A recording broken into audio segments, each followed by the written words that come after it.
Umayya খলিফা আল-ওয়ালিদের রাজত্বকালে ইরাকের governor ছিল হাজ্জাজ বিন ইউসুফ।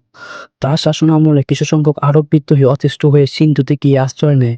হাজ্জাজ তাদের ফেরত চলে রাজা দাহি তাদের ফেরত দিতে অস্বীকার করে। আরব মুসলমানদের সঙ্গে সিন্ধুর সম্পর্ক যখন মেঘাচ্ছন্ন, ঠিক তখনই আরব খলিফার নিকট প্রেরিত কিছু উপহার ও আরব বণিকদের আধখানা জাহাজ সিংহল হতে আরবে যাওয়ার সময় সিন্ধুর দেবল বন্দরে জলদস্যু দ্বারা লুণ্ঠিত হয়। হাজ্জাজ এই লুণ্ঠিত দ্রব্য ক্ষতিপূরণ ও জলদস্যু শাস্তি দাবি করলে রাজা দাহির উক্ত দাবি প্রত্যাখ্যান করে।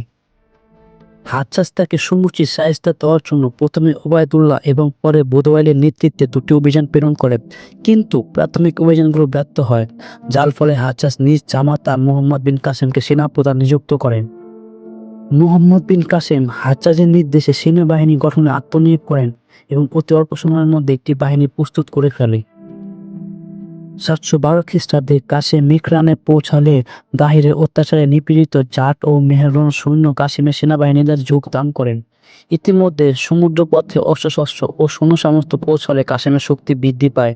দেবলের চতুর্থ দিকে পরিখা খনন করে আরবগণ অবরোধ শুরু করে এবং মানজানিক নামক দুর্গ ধ্বংসকারী যন্ত্র স্থাপন করেন। অনায়াসে দেবল দুর্গ ধ্বংসপূর্বক দেবল অঞ্চল পদানিত হয়। মুহাম্মদ বিন কাসেম দেবলে একটি মসজিদ এবং একজন মুসলিম শাসনকর্তা নিয়োগ দেন। 727 খ্রিস্টাব্দে প্রতিষ্ঠিত মসজিদটির ধ্বংসাবশেষ আজও বিদ্যমান রয়েছে। 4000 সৈন্যবাহিনীর একটা সেনা ছাউনি দেবলে প্রতিষ্ঠিত করে কাসেম বর্তমানে হায়দ্রাবাদ শহরের নিরুক শহরের দিকে অগ্রসর হন। মুসলমান বাহিনী একরকম বিনা বাধায় নিরুক দখল করে নেয়।